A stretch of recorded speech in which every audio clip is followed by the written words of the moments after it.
স্ত্রী, ৩ মেয়ে আর শ্যালককে হত্যা করে হঠাৎ উধাও হয়ে গিয়েছিলেন ফোরকান। সেই থেকে শুরু হয় পুলিশের খোঁজ। দিন কেটে যায় কিন্তু কোনো সন্ধান মেলে না। এরই মধ্যে নতুন এক সূত্র সামনে আসে। পদ্মা সেতুর ওপর থেকে উদ্ধার করা হয় ফোরকানের ব্যাগ ও পরনের জামা কাপড়। তখনই সন্দেহটা আরো ঘনীভূত হয়, হয়তোবা সে আর বেঁচে নেই।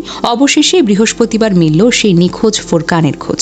জীবিত নয়, নদী থেকে উদ্ধার করা হলো তার নিথর দেহ।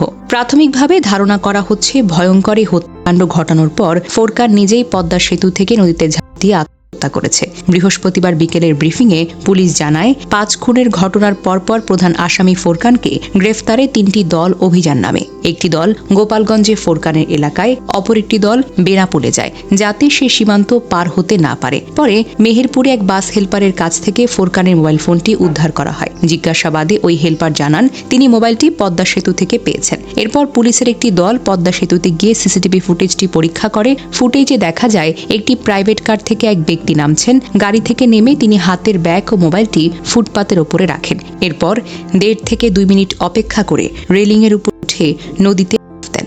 পুলিশ কর্মকর্তা জানান, বিষয়টি নিশ্চিত হওয়ার জন্য মামলার বাদী এবং গোপালগঞ্জে ফোরকানের ভাই জব্বার সহ স্থানীয় কয়েকজনকে ভিডিওটি দেখানো হয়। তারা পুরোপুরি নিশ্চিত না হলেও তাদের কাছে মনে হয়েছে ভিডিওর ওই ব্যক্তিটি ফোরকান।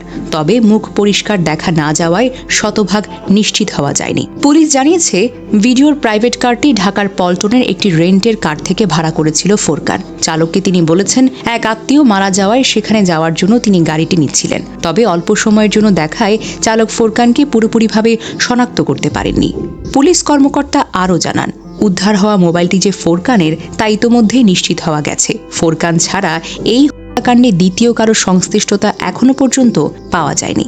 দেশের বিভিন্ন থানায় বার্তা দেওয়া হয়েছে যাতে কোনো অজ্ঞাতনামা লাশ পাওয়া গেলে ডিএনএ পরীক্ষার মাধ্যমে পরিচয় নিশ্চিত করা যায়।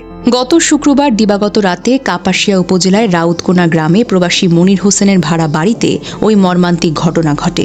নিহতরা হলেন ফোরকানের স্ত্রী শারমিন, ৩ মেয়ে মিম, মারিয়া, ফারিয়া এবং শ্যালক রসুল মিয়া। পেশায় প্রাইভেট কার চালক ফোরকান মিয়ার গ্রামের বাড়ি গোপালগঞ্জ সদরের মেরি গোপীনাথপুর গ্রামে। ঘটনার পরদিন শনিবার সকাল 6:30টার দিকে ফোরকান তার ছোট ভাইয়ের স্ত্রী রাশিদাকে ফোন করে জানান তিনি ৫ জনকে হত্যা করে পালিয়ে যাচ্ছেন। এরপর প্রতিবেশীরা ওই বাড়িতে গিয়ে ৩ শিশু কন্যা, মা শারমিন এবং শ্যালক রসুলের গলা ও বিভৎস দেহ দেখতে পান।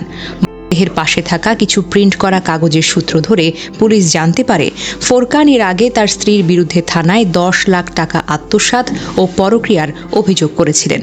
ওই পরিবারের কলহের জেরেই তিনি এই নৃশংস হত্যাকাণ্ড ঘটিয়েছেন বলে পুলিশের প্রাথমিক ধারণা।